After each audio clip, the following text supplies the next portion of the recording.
காரைக்கால் அம்மையார். காரைக்கால் தான் இவருடைய தலம். பிறப்பு இறப்பு இல்லாத இறைவன் நம்மை பேணும் அம்மைகான் என்று அன்போடு இறைவனாலே அழைக்கப்பட்டவர்தான் அம்மையார். இவருடைய காலம் 4ஆம் நூற்றாண்டிலிருந்து 5ஆம் நூற்றாண்டு வரையிலே கணிக்கப்பட்டிருக்கிறது. 63 நாயன்மார்களிலே உட்கார்ந்த திருமேனி அம்மையார் ஒருவருக்கு மட்டும்தான். திருக்கயிலைக்கு முதலாக சென்றவரும் இவர்தான். எப்படி சென்றார்? அந்த இறைவன் உள்ள தலத்திலே காலால் நான் எப்படி நடப்பேன் என்று அஞ்சி தலையாலே நடந்து சென்ற பெண்மணி. இவருடைய பாக்கள் எல்லாம் 11ஆம் திருமுறையில் ஒரு பகுதியாக வருகிறது.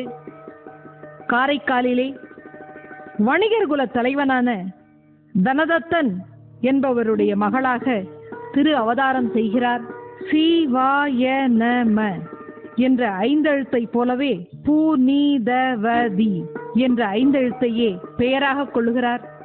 சிறு வயது முதலே இறைவனிடத்து தீராத பக்தியும் நமச்சிவாயம் நமச்சிவாயம் நமச்சிவாயம் என்ற நமச்சிவாய மந்திரத்தை விளையாட்டிலுமே உச்சரித்து கொண்டு சிவ தொண்டர்களை எல்லாம் வணங்கி அழகு மகளாக அழகு பாவையாக வளர்கிறார்.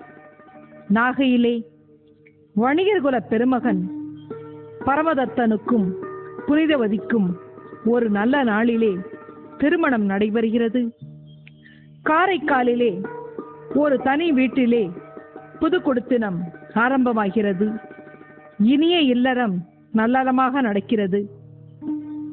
புனிதவதியார் சிவனடியார்களுக்கு உணவு படைத்து பொன்னும் பொருளும் வழங்குவார்.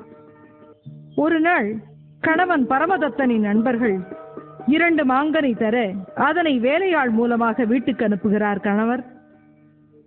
சிவனடியார் ஒருவர் மிகுந்த பசியுடன் வீட்டிற்கு வரவே சோறு மட்டுமே தயாரான நிலையிலே பெரும் சோற்றை மட்டும் வைத்துவிட்டு எப்படி உணவிட முடியும் என்று மாங்கனியையும் வைத்து வயிறார உணவிடுகிறார்.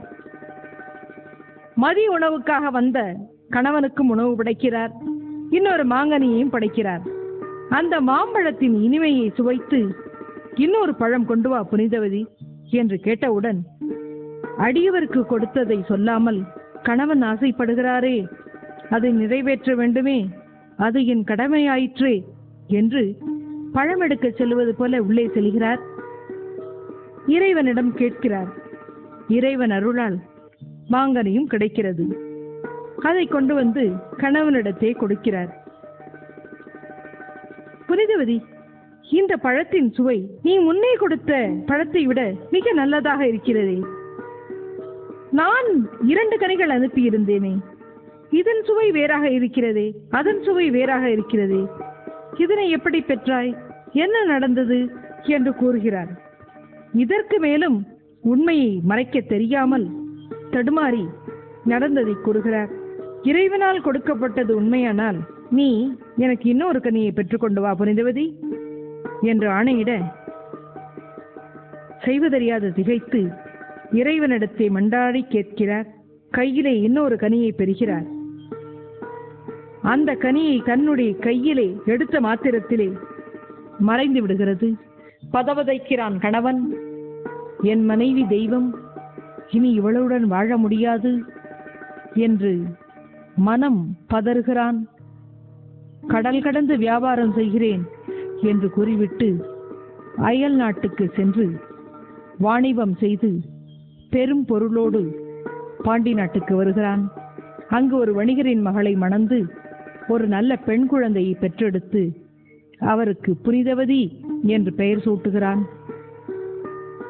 இந்த செய்தியை அறிந்த உறவினர்கள் புனிதவதியை அழைத்து கொண்டு ஒரு பல்லக்கிலே பாண்டி நாடு வருகின்றனர்.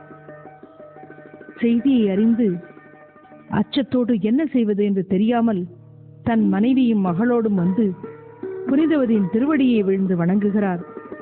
அடியேன் உமது திருவருளால் வாழ்கிறேன், ஈரும் பணியேன் என்று சுற்றத்தாரையும் பார்த்து நீங்கள் எல்லாரும் இவர்களை வணங்க வேண்டும் என்று கூற ஒரு கணம் திகைக்கிறார்.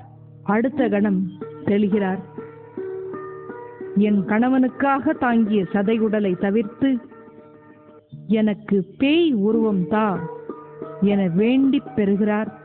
கேட்டதை கேட்டபொழுதே கொடுக்கிறான் இறைவன். சுற்றத்தார்கள் அஞ்சி ஓடுகிறார். இறைவன் திருவருளால் அற்புத திருவந்தாதி திரு இரட்டை மணிமாலை பாடுகிறார். தலங்கள் தோறும் சென்று இறைவனை பாடுகிறார், இறைவனை தரிசிக்கிறார். திருக்கையிலை சென்று இறைவனை வணங்க எண்ணி கைலை மலை வந்தவுடனே அம்மலையிலே கால் பதிக்க அஞ்சி தலையால் நடக்கிறார்.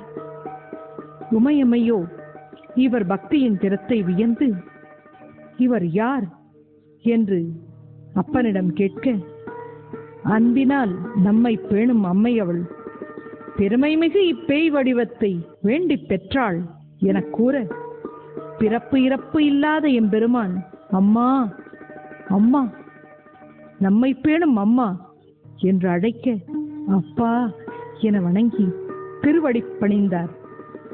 என்ன வரவேண்டும் உனக்கு புனிதவதி என்று வினவ, எனக்கா? எனக்கு இரவாத அன்பும் பிறவாமையும், பிறப்பு உண்டு என்றால் உன்னை மறவாமை. நான் பகிர்ந்து பாடி உன் நடனத்தை உன் திருவடி கீழ் இருந்து பார்க்க வேண்டும் பாக்கியத்தை எனக்கு கொடுக்க வேண்டும் நீங்கள் என்று கதற, திருவாலங்காட்டிற்கு சென்று நம் நடனத்தை கண்டு இன்புற்று நம்மை பாடிக்கொண்டே இரு என்று அருள திருவாலங்காட்டுக்கு செல்கிறார். பெண்களுக்குள் பெருமை சேர்க்கும் இந்த காரைக்கால் அம்மையாரின் திருவடிப்பாத கமலங்களை வணங்கி மகிழ்வோம்.